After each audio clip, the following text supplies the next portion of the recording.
बच्चों good afternoon, सबको नमस्कार। तो देखो बच्चों, आपकी 2 पोयम कंप्लीट हो चुकी है। रिस्क माने जोखिम, ये आपकी एक पोयम थी जेनेट रैंड के द्वारा लिखी हुई। ये पोयम बच्चों आपको हमने कंप्लीट पढ़ाई है। और उसके बाद में नेक्स्ट पोयम आपकी जो थी वो कौन सी थी? माई गुड राइट हैंड, यानी मेरा अच्छा दायां हाथ। And today we are going to study the next poem. आज बच्चों हम अगली कविता पढ़ेंगे। The name of the poem is the lotus. तो द लोटस का मतलब होता है बच्चों, आप जानते हो लोटस क्या है? This is the name of a flower, अर्थात एक पुष्प का नाम है, एक फूल का नाम है। तो पुष्प के ऊपर बच्चों क्या है कि बहुत सारे कवि हैं, लगभग ये मान के चलो कि जो वर्ल्ड लिटरेचर अर्थात जो विश्व साहित्य है उसमें किसी भी भाषा का साहित्य आप देख लो, पुष्प को लेकर के कविताएं जरूर लिखी गई है। पुष्प कविता और जो शेर शायरी और जो गजलें नज्म होती हैं उनका क्या है कि एक ऐसा विषय है कि लोग इसको प्रतीक रूप में कविताओं में प्रयुक्त करना पसंद करते हैं। फूल बच्चों खुशी का प्रतीक है। फूल आपको सुगंध देता है, परफ्यूम देता है, स्मेल देता है। तो बच्चों ये क्या है कि ये कुल मिलाकर के लोक मंगल का प्रतीक माना जाता है। This is a symbol of public welfare, this is a symbol of pleasure. ये बच्चों खुशी का प्रतीक है, ये प्रसन्नता का प्रतीक है। This is a symbol of love, ये बच्चों प्रेम का प्रतीक है। फूल प्रेम का प्रतीक है, फूल खुशी का प्रतीक है, फूल उमंग का प्रतीक है। Zeal, this is a symbol of zeal, ये उमंग का प्रतीक है। आप समझो बच्चों कि जब भी कोई फूल या पुष्प का नाम लेता है तो हमारा मनोमस्तिष्क सकारात्मक ऊर्जा से आप्लावित हो जाता है। यानी जो पुष्प या जो फ्लावर होता है ये क्या करता है बच्चों? This is a symbol of positive energy. Positive energy का मतलब जो सकारात्मक ऊर्जा है, आप उसके प्रतीक के रूप में भी इसकी अभिव्यंजना समझ सकते हैं। ठीक है, एनीहाउ ये तो बच्चों साधारण बात है। हिंदी में हमारे एक बहुत बड़े कवि हैं, नाम है माखनलाल चतुर्वेदी। उनकी एक बड़ी फेमस कविता है पुष्प की अभिलाषा। इसी क्रम में उनकी कविता पुष्प की अभिलाषा, जिसमें वो क्या लिखते हैं? चाह नहीं मैं सुरबाला के गहनों में गूंथा जाऊं, चाह नहीं मैं सुरबाला के गहनों में गूंथा जाऊं, और चाह नहीं मैं देवों के भाग्य पर चढ़ूं, भाग्य पर इटला हूं। मुझे तोड़ लेना वनमाली, उस पथ पर तुम देना फेंक, मातृभूमि पर शीश चढ़ाने जिस पथ जावे वीर अनेक। तो बच्चों ये फूल की अभिलाषा है। अब बात यह है कि सियाराम शरण गुप्त की भी एक कविता है, एक फूल की चाह है, वो उन्होंने इस प्रकार से लिखी है। आप मलयालम साहित्य देखिए, इंग्लिश लिटरेचर देखें, आप यूनान का साहित्य देखें, आप दुनिया की किसी भी जबान, दुनिया की किसी भी भाषा का आप साहित्य या उसकी तवारीख उठा के देखेंगे तो बच्चों पुष्प तो हर जगह बिखरे मिलेंगे आपको, पुष्प तो हर जगह बिखरे मिलेंगे। अब बच्चों बात यह है कि हम इस कविता की जो आलोच्य कविता है आपकी द प्रेजेंट पोयम, उसमें क्या बात है? तो बच्चों आपको इस कविता को इस प्रकार समझो। तोरू दत्त जो है ना, ये एंग्लो इंडियन पोएटेस है, एंग्लो इंडियन। ठीक है बच्चों, एंग्लो इंडियन पोएटेस है ये। इसका मतलब ये हुआ कि ये बोनाफाइड तो इंडिया की है। She was born in West Bengal in a very rich and affluent family, यानी बहुत ही धनाढ्य और समृद्ध परिवार में इसका जन्म हुआ था वेस्ट बंगाल में। और बच्चों मजे की बात यह है कि मुझे ठीक से याद नहीं है पर इतना मैं दावे के साथ कह सकता हूं कि 18 ईयर्स बिफोर 18 ईयर्स, लगभग इसी उम्र में जो है बच्चों 18 साल 19 साल की उम्र में क्या हो गई थी? भगवान को प्यारी हो गई थी। आप सोचो यदि ये और जी होती तो साहित्य में इसने कौन से गुल खिलाए होते, कौन से कमाल किए होते। मिल्टन से भी महान कवित्री माना जाता है इसको। ये जॉन मिल्टन से भी महान पोएटेस मानी जाती है। ये बच्चों वेस्ट बंगाल में जो महर्षि अरविंद घोष हुए हैं, जिन्हें इंग्लिश लिटरेचर में आप ओरोबिंदो के नाम से जानते हैं। किस नाम से जानते हैं? ओरोबिंदो। यह है बच्चों सेंट ऑफ पौंडीचेरी, पौंडीचेरी का संत भी कहते हैं। सेंट ऑफ पौंडीचेरी कौन है? औरोबिंदो। ये बहुत बड़े फिलोसफर और पोएट हैं बच्चों, ये बहुत बड़े फिलोसफर और पोएट हैं। और इन्होंने क्या किया बच्चों?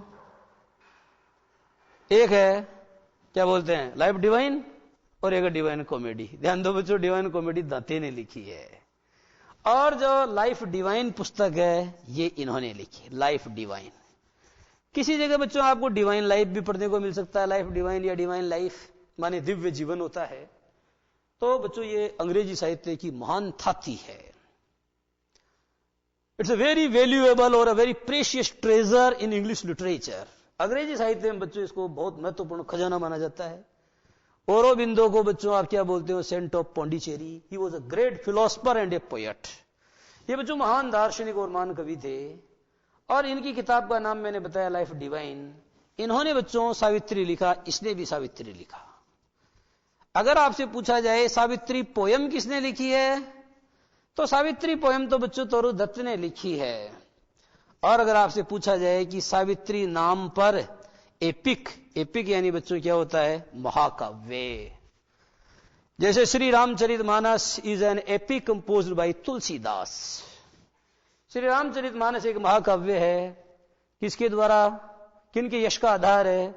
वो बच्चों बाबा तुलसीदास जो हैं उनके यश का आधार महाकाव्य माना जाता है। Valmiki compose an epic. Valmiki ने एक दूसरा महाकाव्य लिखा जिसको आप क्या किस नाम से जानते हैं? द रामायण। क्लियर है? ये तो बच्चों भारत की बात है। होमर नाम का जो कवि हुआ है, होमर, जानते हो होमर की तुलना हमारे भारत के वाल्मीकि से की जाती है, इसलिए हम कहते हैं Valmiki is the Homer of India. Valmiki Bharat के क्या है? होमर हैं। ठीक है। ये जो होमर नाम का बच्चों कवि है ये यूनान का है, और इसने किताब लिखी इलियड। तो किताब नहीं है, एपिक है ये महाकाव्य इलियड। एक है बच्चों ओडिसी, ODYSSEY। ये तो बच्चों मैं आपको क्यों समझा रहा हूं? Actually I am trying to cite some examples of epics. मैं कुछ महाकाव्यों के नाम आपके सामने उद्धृत करने की कोशिश कर रहा हूं। मैं बता रहा हूं महाकाव्य होता क्या है।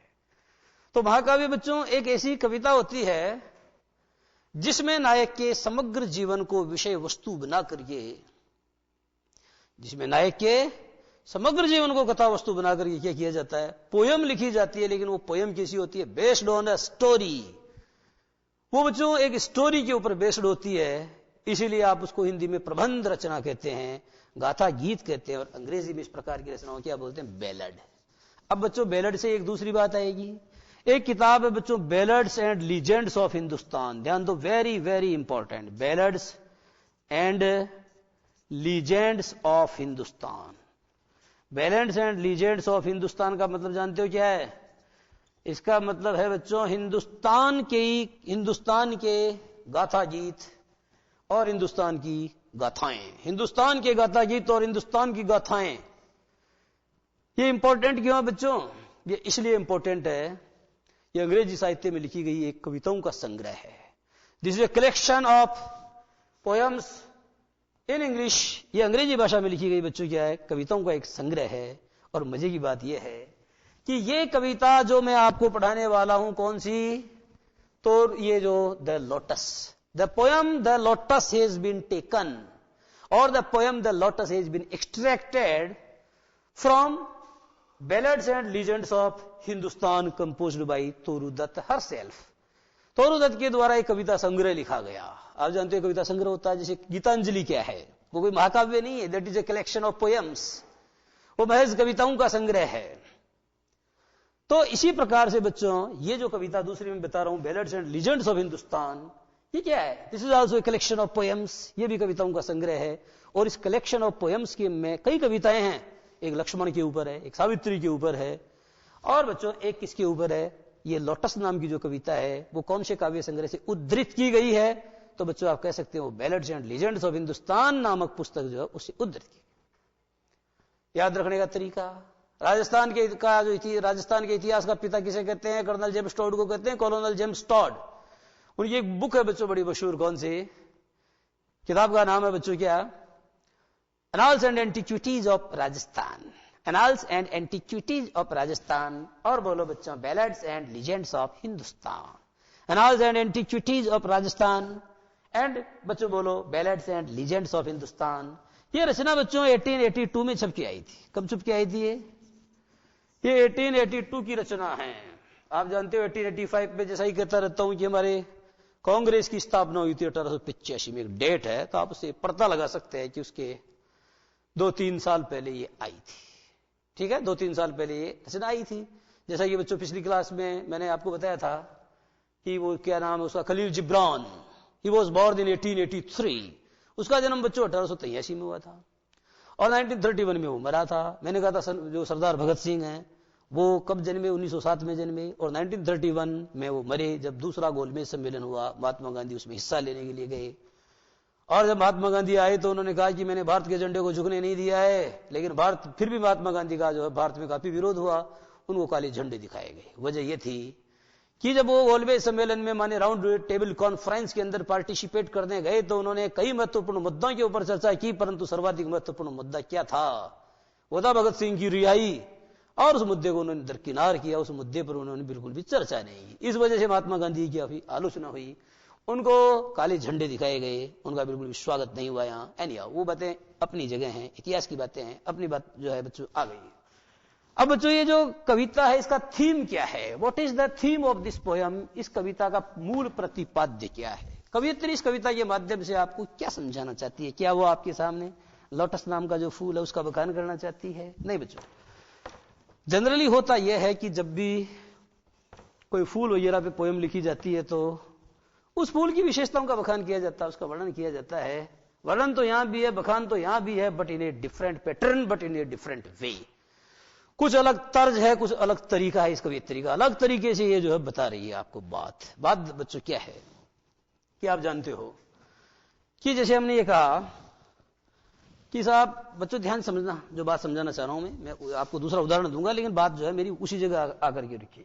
जैसे यदि आपसे कोई कहे कि भाई हमको एक ऐसे व्यक्ति की जरूरत है, ध्यान समझना, हमको एक ऐसे व्यक्ति की जरूरत है जो राणा उदय सिंह के समान कैसा हो, शूरवीर हो, ध्यान दो बच्चों, और जो रानी जयवंता बाई है, रानी जयवंता बाई, उनके समान धार्मिक मना हो। तो बच्चों देखो, एक ऐसा व्यक्ति जो जयवंता बाई की तरह धार्मिक मन वाला हो, रिलीजियस हार्ट हो उसका, और उदय सिंह की तरह कैसा हो, वो वॉरियर हो, वो बड़ा योद्धा हो। तो बच्चों आप जानते हो इसकी विशेषता इसमें नहीं आ सकती, इसकी इसमें नहीं आ सकती, तो फिर क्या है आंसर? है बच्चों महाराणा प्रताप। क्योंकि वो दोनों का क्या है बेटा है, तो उसमें मम्मी की भी कुछ विशेषताएं आएंगी तो पापा की भी कुछ विशेषताएं आएंगी, तो बताइए आप समाधान हो गए कि नहीं हुआ? महाराणा प्रताप एक ऐसा व्यक्ति है जिसमें उदय सिंह की क्वालिटीज भी आप ऑब्जर्व कर सकते हैं, और जयवंता बाई की जो क्वालिटीज है that can also be observed, वो भी ऑब्जर्व की जा सकती। अब प्रश्न यह है कि इस कविता में ये एग्जाम्पल क्यों आया? इस एग्जाम्पल को बच्चों आना पड़ा, उसकी एक बहुत ही तार्किक वजह है मेरे पास। बात दरअसल ये थी कि एक देवता है बच्चों जिसको आप अंग्रेजी में कहते हैं क्यूपिड। क्या बोलते हैं अंग्रेजी में बच्चों? आप इसे क्यूपिड कहते हैं, और इस क्यूपिड की जो घरवाली है ना उसका नाम है वीनस। अब बच्चों बात यह है कि ये क्या है, ये प्यार का देवता है। Cupid is the god of love and romance. प्रेम और श्रृंगार का जो देवता है, मस्ती का जो देवता है, उसको आप क्या बोलते हैं? उसे बच्चों आप हिंदी में कामदेव कहते हैं। क्या बोलते हैं? तो बच्चों ये जो कामदेव है ये एक ऐसा देवता है कि दिखाई नहीं देता है, ये मन पर क्या करता है, चोट करता है। इसीलिए मैत्रेयी गुप्त ने लिखा है साकेत में, क्या मुझे फूल मत मारो, मुझे फूलों से मारने की जरूरत नहीं है, क्योंकि मैं हूं बाला वियोगिनी, न कि कोई भोगिनी, कुछ तो दया विचारो, मुझे फूल मत मारो। ये फूलों की क्या करता है बच्चों? कुसुम धनवा भी कहते हैं, ये कुसुम धनवा, क्योंकि इसका जो धनुष है वो कैसा है, वो फूलों से निर्मित है। अब बात यह है कि ये जो कामदेव है बच्चों, इसको आप क्या मानते हैं? God of love and romance, ये प्यार का देवता है। और ये जो वीनस है ना बच्चों, ये इसकी पत्नी है, जिसको आप हिंदी में बोलते हैं कामदेव की पत्नी कौन थी? रति। आप कह सकते हैं the goddess of beauty, the goddess of beauty, अर्थात बच्चों सौंदर्य की देवी, सुंदरता की देवी, जो लड़कियों को क्या देती है? सौंदर्य देती है, लज्जा देती है। इस प्रकार की जो देवी है उसको आप क्या बोलते हैं? रति बोलते हैं। इसके अलावा एक देवी और हमारे पास अंग्रेजी में बच्चों, हिंदी में नहीं है, वो हिंदी में भी है, खैर हिंदी में बता दूंगा अभी उसको क्या बोलते हैं। ये बच्चों फ्लोरा। अब बात यह कि फ्लोरा क्या होती है। जो बच्चे ज्योग्राफी पढ़ते हैं वो जानते हैं, एक होता है बच्चों फ्लोरा एंड फौना। ये शब्द बच्चों ज्योग्राफी का है, ज्योग्राफी में पढ़ा जाता है फ्लोरा एंड फौना। ध्यान दो बच्चों, फ्लोरा एंड फौना क्या होता है? फ्लोरा एंड फौना, फ्लोरा का मतलब होता है बच्चों वनस्पति। क्या होता है बताओ, भूगोल में वनस्पति पढ़ते हो कि नहीं पढ़ते? तो वनस्पति को बच्चों आप क्या बोलते हो? वेजिटेशन भी बोलते हो। ध्यान दो, वेजिटेशन न कि वेजिटेबल। वेजिटेबल माने तो सब्जी होता है और वेजिटेशन का मतलब वनस्पति होता है। तो फ्लोरा यानी बच्चों क्या हुआ? वनस्पति। और फौना यानी क्या हुआ? जीव जंतु। जीव जंतु जैसे मान लो बच्चों आप कांकड़ में जाते हो तो आपको कांकड़ में क्या दिखाई देते हैं? वनस्पति दिखाई देती है। तो वनस्पति को चरता कौन है? कोई जानवर, कोई जंगली जानवर होते हैं बच्चों, खरगोश होता है, गाय होती है, भैंस होती है, बकरी होती है, लड़डी होती है, छाड़ी होती है। तो what are these? These all are the examples of fauna. ये सब फौना है, हम भी फौना है, क्योंकि बच्चों हम भी जीव जंतु हैं। जंतु नहीं है तो जीव तो है ना हम भी। तो अब बच्चों मुद्दे की बात पे आता हूं कि फ्लोरा क्या है। तो बच्चों फ्लोरा आपको बता दिया गया कि वनस्पति है, लेकिन in the sense of this poem, परंतु बच्चों इस कविता के संदर्भ में, in the context of this poem, इस कविता के संदर्भ में हम बात करेंगे तो फ्लोरा क्या है बच्चों? ये गॉडेस है, गॉडेस ऑफ वेजिटेशन, या प्रकृति की देवी कह सकते हो। वेजी ये हो गया बच्चों VEGETATION, ठीक है। तो ये गॉडेस ऑफ वेजिटेशन अर्थात बच्चों प्रकृति की देवी है। She is a goddess of nature, वो प्रकृति अर्थात वनस्पति की देवी है। अब बच्चों होता क्या है कि एक दिन एक्सीडेंटल क्यूपिड नाम का जो देवता है, ये बच्चों लव भी कहते हो आप इसे। क्या बोलते हैं इस देवता को? लव भी कहते हो। लव कौन है? लव किसी व्यक्ति का नाम है। यहां बच्चों उस लव की बात नहीं कर रहा हूं मैं। लव माने प्यार का देवता। Cupid came to Flora the goddess of vegetation. एक दिन क्या हुआ बच्चों? प्यार का देवता जिसे आप कामदेव कहते हैं, वह फ्लोरा माने वनस्पतियों की देवी के पास आया और आकर के क्या बोला? आकर के बोला बच्चों कि मुझे एक फूल दे दो। क्या दे दो? मुझे एक फूल दे दो का मतलब उसने आके कहा give me a flower, give me a flower, give me A flow. देखो बच्चों FLOW, फ्लो यानी बहना, और ER लगा दो, फ्लावर यानी बहने वाला। आप जानते हो कई बार पानी में, आप जानते हो पानी बहता रहता है, उसके साथ क्या है? फूल भी बहता रहता है, कमल का फूल वगैरह कुछ बहता रहता है। तो फ्लावर का मतलब होता है बच्चों प्रवाहशील। क्या अर्थ होता है इसके? Double meaning. Flower is something that flows. Flower एक ऐसी चीज है जो बहती है। बाप को साथ फूल कैसे बहता है? अरे बच्चों फूल बहता है, वो ऐसे बहता है। किसी कांकड़ में, किसी भी गार्डन में, किसी वाटिका में जब आप जाते हैं और वहां कोई फूल होता है तो आसपास का जो पूरा वातावरण है उसके अंदर उसकी महक बहती रहती है कि नहीं बहती रहती है? उसकी सुगंध या उसकी परिमल प्रवाहित होती रहती है। इसलिए फूल को क्या कहा जा सकता है? प्रवाहशील कहा जा सकता है। Flower is something that flows. Flower is something that not only flows but also blows. वो बच्चों ब्लोज का मतलब क्या है? कि बहता है, अपनी गंध लुटाता फिरता है। तो प्यार का देवता किसके पास आया?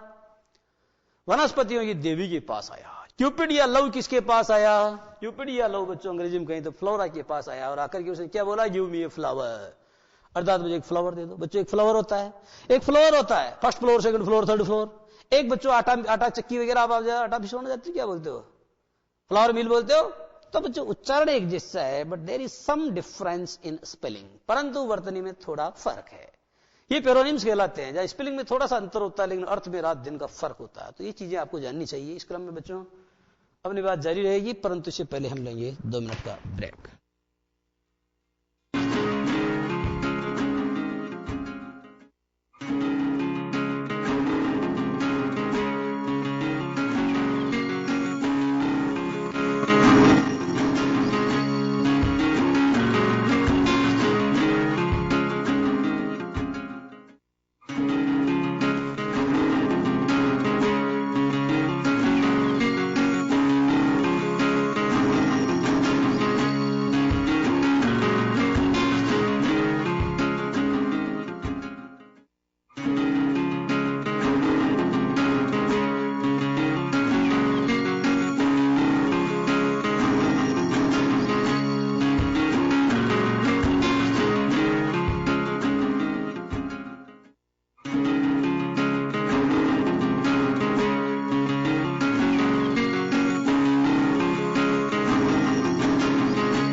हाँ तो बच्चों अपनी बात को आइए बढ़ाते हैं हम कि Cupid the god of love came to Flora the goddess of vegetation asking for a flower.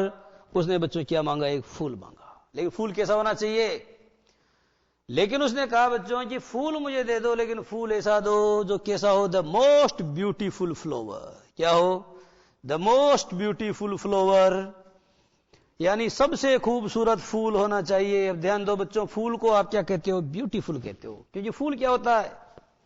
Delicate होता है, नाजुक होता है।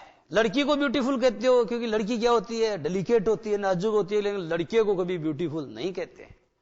जयपुर इज ब्यूटीफुल सिटी, चल जाएगा, चल जाएगा, कोई प्रॉब्लम थोड़ी है। Jaipur is beautiful city, Jaipur is smart city थोड़ी बोलेंगे, जयपुर इज हैंडसम सिटी से भी नहीं बोलेंगे।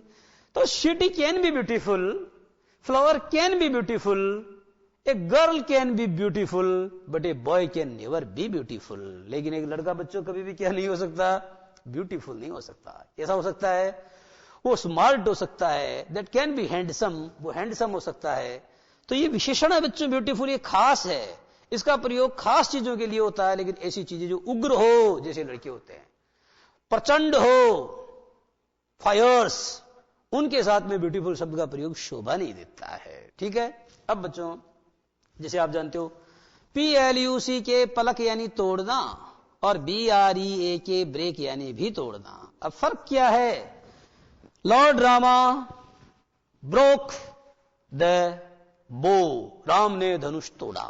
तोड़ा, तोड़ा तो क्या बच्चों? जड़ से तोड़ा तो जोर आया, प्राण आया। I am going to break your bones, एक आने का सेंटेंस है, मैं तुम्हारी हड्डियां तोड़ने जा रहा हूं। चटक चटक टूटती है तो ब्रेक ही आएगा।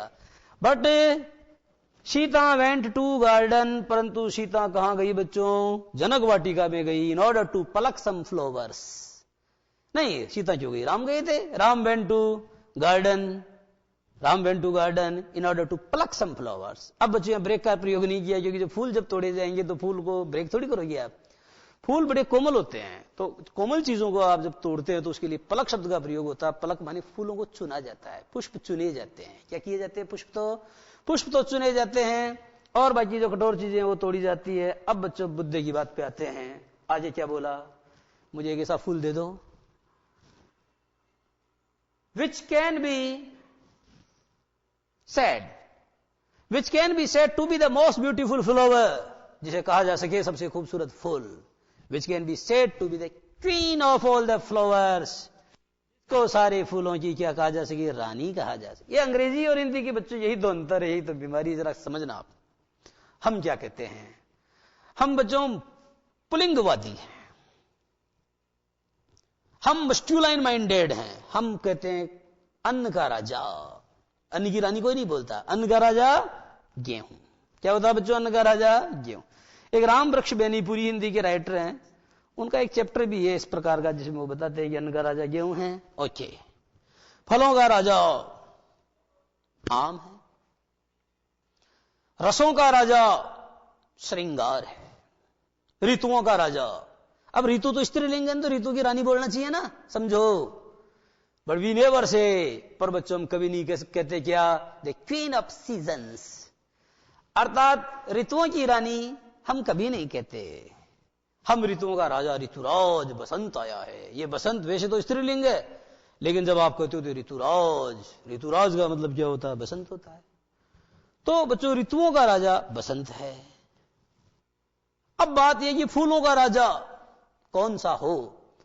तो बच्चों कल्चर है, हमारी कल्चर अलग है, उनकी अलग है। तो वो या रानी बोलते हैं, सबसे बड़ी से बड़ा होता है वो उनकी नजर में रानी। क्योंकि आप बच्चों पता चल लगाओ इस बात का कि अंग्रेजों का जो देश है वहां पर जो राष्ट्राध्यक्ष होती है वो एक रानी होती है। कभी एलिजाबेथ होती है, कभी विक्टोरिया होती है। मुझे तो लगता है ये यही नाम है इनके पास, एक तो विक्टोरिया और एलिजाबेथ, ये घूम फिर के चलते रहते हैं, जहां तक मेरा अल्प ज्ञान है, ऐसे कह रहा हूं मैं। पर बच्चों मैं ये जानता हूं कि वहां रानी का राज होता है, जिसे आप कहते हो ताज का शासन। जिसे आप कहते हो ताज का शासन मानी the administration of A crown. Crown होता है बच्चों, क्राउन। जैसे हमारे राष्ट्रपिता महोदय होते हैं, वो राष्ट्र के सबसे बड़े व्यक्ति होते हैं, ऐसे उनके क्राउन होता है। तो क्राउन बच्चों राजा का नहीं होता, रानी का होता है। तो वो देश कैसा है? मुझे लगता है मात्र सत्तात्मक प्रतीत होता है। एनीवे, अब हम कहते हैं कि उसने कहा कि साहब मुझे एक ऐसा फूल दे दो जिसको फूलों की रानी कहा जा सके, जो फूलों में सबसे खूबसूरत हो। अब देखो बात यह है कि जैसे मान लो मुझे चुनना है, आप भी बताओ, जैसे कोई क्लास है आपकी, और आपकी क्लास में से बच्चों हमको चुनना मॉनिटर। अब मॉनिटर चुनना है तो साहब दो खड़े हो गए, मॉनिटर चुनना है तो दो खड़े हो गए बच्चों। एक लड़का खड़ा हो गया फिल और दूसरा लड़का हो गया टॉम। अब टॉम तो कहता है साहब मुझे चुनो क्योंकि मॉनिटर बनने की सारी क्वालिटीज मुझ में है, ये कहता है मुझे चुनो क्योंकि मॉनिटर बनने की सारी क्वालिटीज मुझ में है। हमें क्या चाहिए बच्चों?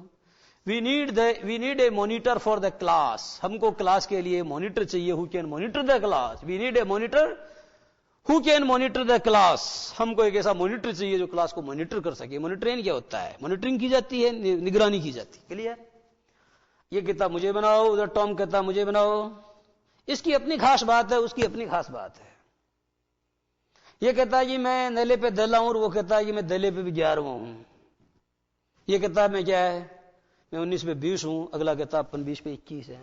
तो बच्चों ये दोनों क्या कहलाएंगे? ये दोनों कैंडिडेट्स कहलाएंगे। चुनाव में दो आदमी जब खड़े होते हैं अलग अलग पार्टी के, एक बीजेपी का होता है, कांग्रेस का होता है, तो बच्चों क्या कहते हैं आप उनको? कैंडिडेट।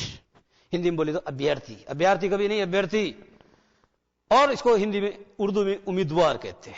अब बात यह है कि कैंडिडेट अलग अलग पार्टी के होते हैं। एक बच्चों परीक्षा देते हो आप, जैसे मान लो अपने को सिलेक्शन करना है, एक पोस्ट निकाली हमने कि साहब हमारी जो है इस स्कूल में हमको एक टीचर चाहिए। अब टीचर चाहिए तो हम एग्जाम कंडक्ट करेंगे, और उसमें जैसे 10 आदमी आ रहे हैं तो 10 के 10 कैंडिडेट कहलाते हैं। उन्हें प्रत्याशी भी कहा जाता है। एक शब्द प्रत्याशी, एक है उम्मीदवार और एक है अभ्यर्थी। क्लियर है? इधर बच्चों प्रत्याशी एक तो ये है, एक ही है। आगे बात समझे? अब बात यह है कि इसकी अपनी विशेषताएं हैं, उसकी अपनी विशेषताएं हैं। तो उसी तरीके से बच्चों जब एक बेस्ट फ्लावर की मांग की गई तो एक फ्लावर तो कहता रोज, वो कहता साहब मैं बेस्ट हूं, मुझे बनाओ क्वीन ऑफ फ्लावर्स, फूलों की रानी मैं हूं, क्योंकि मैं कैसा हूं? R for rose, R for red, अर्थात मैं ये गुलाब का फूल है बच्चों। ये कहता मुझ में क्या है? मुझ में गुलाबी रंगत है, मुझ में लालिमा है। मैं जैसी लालिमा मुझ में पाई जाती है वैसी और किसी में नहीं पाई जाती, इसलिए मुझे बना दो क्या, मुझे कौन सा खिताब दिया जाए? टाइटल। बच्चों ये नाइटहुड की उपाधि है ना, तो the title of the queen of flowers, the title of the queen of flowers, उसके लिए बच्चों ये क्या है? ये भी एक क्लेमेंट है। क्लेमेंट, इसको कैंडिडेट को बच्चों क्या बोल सकते हो? क्लेमेंट। क्लेमेंट कौन होता है? दावेदार, दावा करता है कि साहब मैं हूं, तो वो क्लेमेंट होता है। एक दावेदार और होता है शूटर। शूटर का मतलब क्या होता है बच्चों? ये शब्द जरा देखना, SUITOR, ये भी दावेदार है, लेकिन ये कौन सा दावेदार है? एक लड़की है, उसने अपना स्वयंवर रचा है। अब 5 जने आ गए, पांचों जो दावा कर रहे हैं कि साहब मैं पढ़ लूंगा इसको, तो पांचों शूटर कहलाएंगे बच्चों, क्लेमेंट नहीं कहलाएंगे। क्या कहलाएंगे? शूटर होता है जो क्या करता है वो बच्चों, शादी के लिए अपने आप को क्या है, शादी के लिए आता है और दावेदारी करता है, तो ये क्लेमेंट हो गया बच्चों। क्लेमेंट किसको? एक क्लेमेंट तो आपके पास ये हो गया। और इधर ये टॉम है ना, तो इधर बच्चों एक लिली नाम का फ्लावर है। ये लिली जिसको हिंदी में क्या बोलते हैं? कुमुदिनी। कुमुदिनी बच्चों क्या होती है कि चांदनी में खिलती है, चांद की जो चंद्र प्रभा है, चंद्र कला है, उसके स्पर्श से वो पुलकित हो जाती है, एक्साइट हो जाती है, गजब की ब्लूम माने खिलने लगती है। ओके, लिली कहती है कि साहब मेरी अपनी खासियत है, मेरे अंदर क्या है? व्हाइट। व्हाइटनेस का मतलब मुझ में सफेदी है, मुझ में श्वेतिमा है, चंद्रमा के जैसी धवल, चंद्रमा के जैसी जो है बच्चों धवलता, समुज्वलता, ऐसा उजलापन मुझ में पाया जाता है। इसमें उजलापन है बच्चों, इसमें लालिमा है। ये अपनी इस लालिमा के कारण उसका क्या है? लालिमा का फायदा उठा करके बनना चाहता है क्वीन ऑफ फ्लावर्स, और ये बनना चाहता है अपने उजलेपन के कारण क्वीन ऑफ फ्लावर्स। अब साहब कामदेव ने कहा कि मुझे एक ऐसा फूल दे दो that can be called to be the queen of all the flowers, जिसको सभी फूलों की रानी कहा जा सके। तो उसने कहा, किसने? फूलों की जो फूलों की देवी है, मेरा मतलब वनस्पति की देवी ने, उसने कहा कि ऑफ व्हाट कलर? भाई ठीक है तुमको दे तो दूं, लेकिन कौन से कलर का चाहिए? कलर बच्चों COLOR। अब आप में से ज्यादातर बच्चे कहेंगे सर स्पेलिंग गलत है, लेकिन बच्चे स्पेलिंग गलत नहीं है। हालांकि आप ये कहोगे साहब COLOUR ये सही है, ये सही है, इसमें मुझे कोई डाउट नहीं है, लेकिन ये गलत नहीं है, ये भी सही है। ठीक है बच्चों? तो आप क्या है, ये थोड़ी थोड़ी इंग्लिश में थोड़ा फर्क होता है। एक होती है USA बेस्ड इंग्लिश, एक होती है UK बेस्ड इंग्लिश।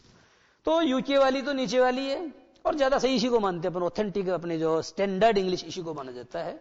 बाकी बच्चों ये कंप्यूटर वगैरह में ये स्पेलिंग भी देखने को मिलती है, COLOR, जैसे सेंटर की दो स्पेलिंग होती है, CENTERE और CENTER, both spellings are correct, दोनों सही हैं, लेकिन CENTRE आपको ज्यादा सही इसलिए लगती है क्योंकि बरसों से आपने यही पढ़ा है, और ये स्पेलिंग कहां चलती है, ये बच्चों यूनाइटेड किंगडम में चलती है, और ये जो दूसरी वाली बताई ये कहां चलती है, USA, United states of America में चलती है। ज्यादा शुद्ध कौन सी मानी जाएगी, यूनाइटेड किंगडम की मानी जाएगी।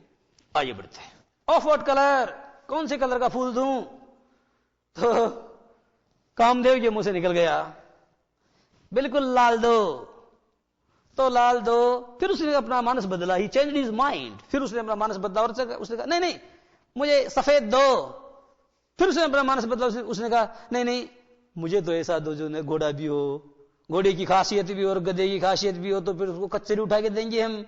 तो बच्चों जब उसने कहा कि नहीं लाल दो, फिर कहता नहीं सफेद दो, फिर कहता ऐसा दो ना जिसमें दोनों ही खासियतें हो।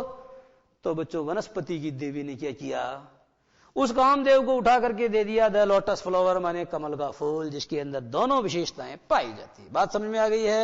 ये तो बच्चों इस कहानी का, कविता का क्या हुआ, कथानक हुआ। अब मैं अपनी पोएम शुरू करता हूं, ध्यान से सुनना बच्चों। पोएम में कोई सार नहीं है, जितना सार था वो मैंने सारा समझा दिया है, बहुत जल्द समझ में आ जाएगी। अब इतने कम समय में ही पोएम आपकी समझ में आ जाएगी। तो प्यारे बच्चों, please open your text book at, इधर गई, ये इसे देखना पड़ेगा।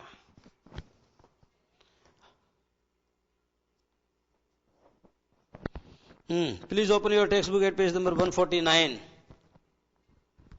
ये बच्चों 149 पर आप देखेंगे तो आपकी कविता आपको आराम से मिल जाएगी।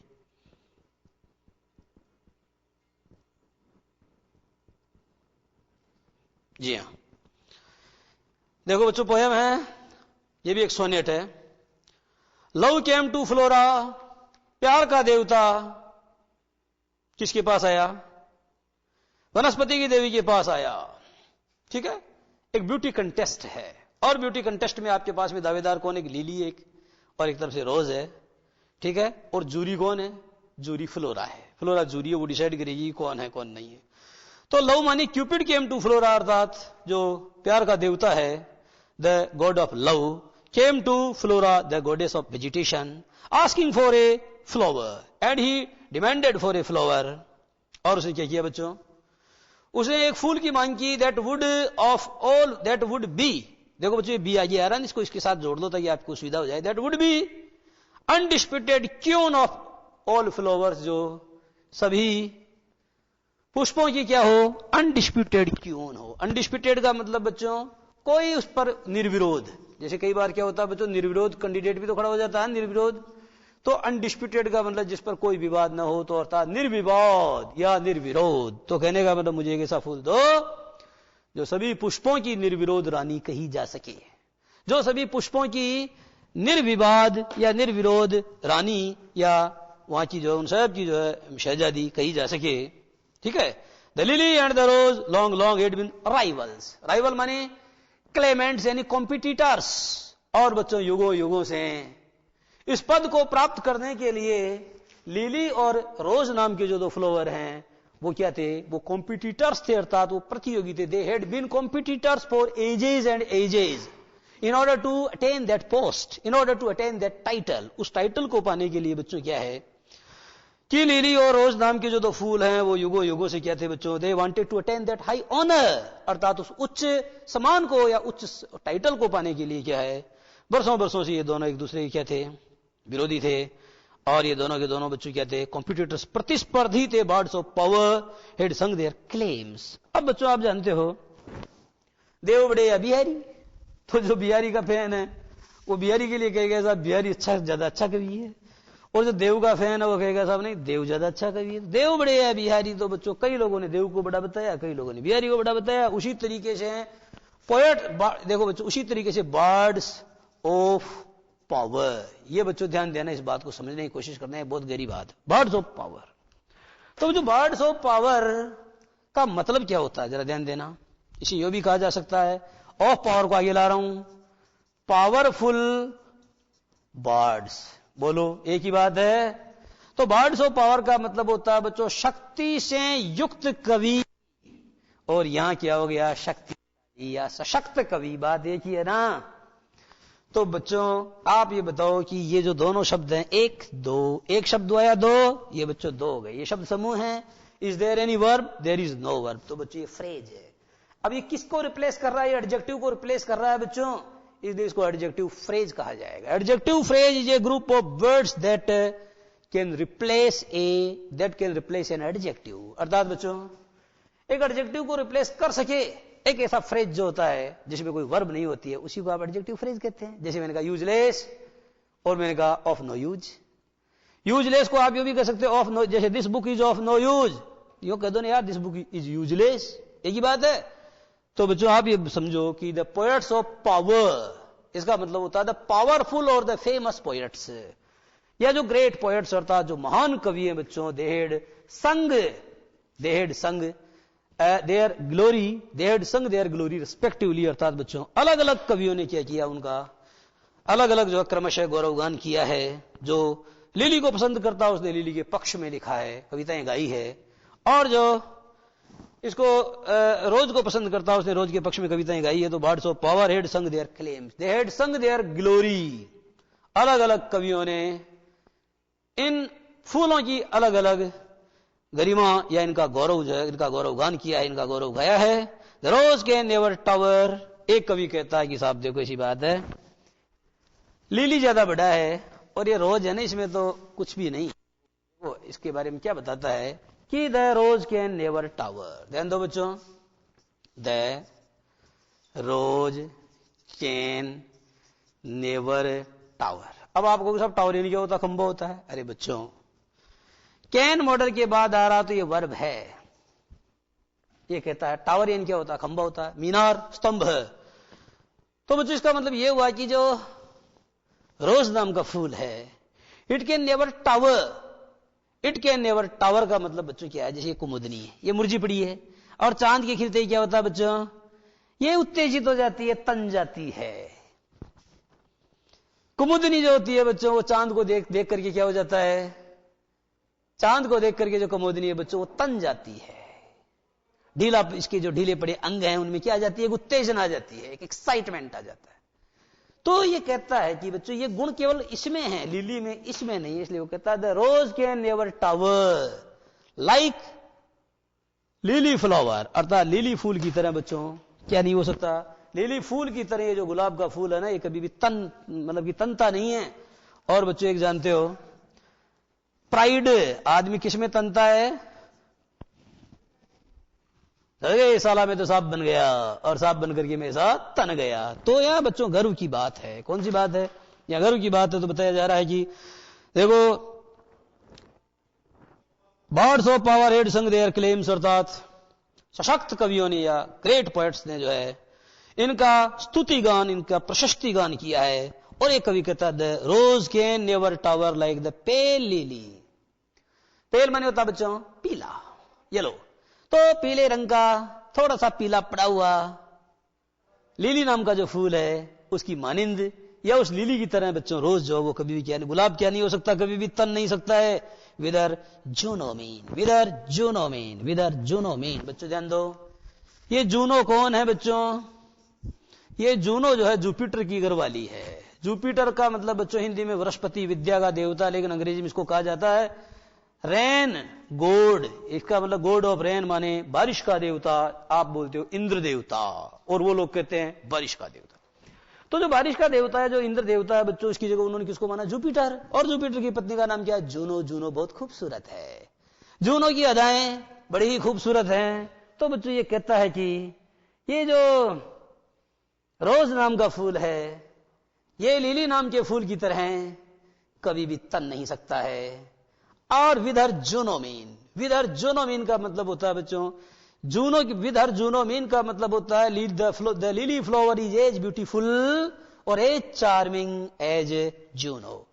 जूनो की तरह जो है वो इतना खूबसूरत है कि इसकी होड़ नहीं कर सकता। रोज नाम का फूल जो है लिली नाम के फूल की कभी होड़ नहीं कर सकता, क्योंकि ना तो वो टावर कर सकता है माने, ना तो वो तन सकता है, और ना उसमें वैसी खूबसूरती है ना, वैसा चटकीलापन है जैसा कि जो है लिली में है। क्योंकि लिली तो एक तरह की क्या है, जूनो की फोटो स्टेट है। ले ली तो एक तरह की बच्चों जूनो की यह फोटो स्टेट है।